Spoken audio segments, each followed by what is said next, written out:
Yo prefiero no autodenominarme a mí misma como una naturalista 100% y me autodefino a mí como postnaturalista porque creo que el foco del naturalismo ha cambiado, ya no tiene un sentido de descubrimiento, sino más de conservación y de educación, que es distinto de lo que pasaba antes. Mi nombre es Geraldine McKinnon, soy artista visual e ilustradora botánica. Mi encuentro con la ilustración científica fue casual. Yo estudié artes visuales, estudié pedagogía, fui profesora, trabajé en colegios de distintos tipos.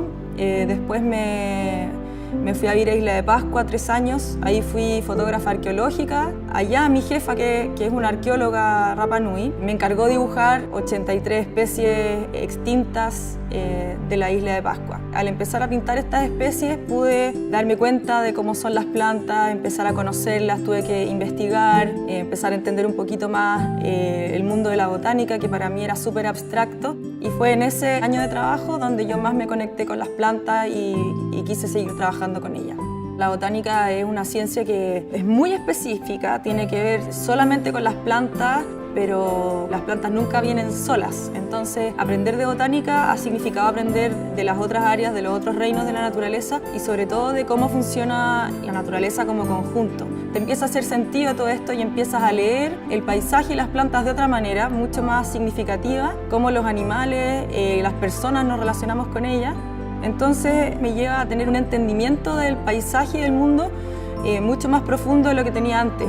Es súper importante que en nuestro país potenciemos ahora la comunicación del arte con la ciencia, porque si teníamos antes el conocimiento parcelado, el arte, ¿cierto?, las herramientas del arte, y por otro lado teníamos el conocimiento científico, cuando nosotros unimos estos dos lenguajes creamos uno tercero, mucho más potente, porque el conocimiento científico son datos duros, ¿cierto?, información, a veces muy abstractos, difícil de entender, pero es muy importante para que nuestra comunidad avance hacia donde nosotros necesitamos. Y el arte tiene la cualidad, la capacidad de ser muy cercano, de ser muy humano. Sobre todo, por ejemplo, lo que está hecho a mano, llegan de una manera al público que la ciencia en sí misma no puede llegar. Yo tampoco me siento así como Capitán Planeta cuando dibujo una planta porque sé que tengo que hacer mucho más que eso. Pero creo que ya desde nosotros como habitantes es cambiar nuestras conductas, y algo que es súper importante y que no está presente en nuestro país es una presencia mayor de las plantas y las especies chilenas en los planes y programas del Ministerio de Educación, que por lo menos cuando yo fui profesora no estaban muy presentes, y cuando yo fui al colegio, peor todavía, la única flor que a mí me enseñaron fue el copihue. Entonces yo creo que por ahí va la cosa. Uno, en el aspecto familiar, de cómo la familia se hace cargo de esta enseñanza, y luego como país, cuál es la filosofía y la ideología que le vamos a aportar a nuestro sistema educacional.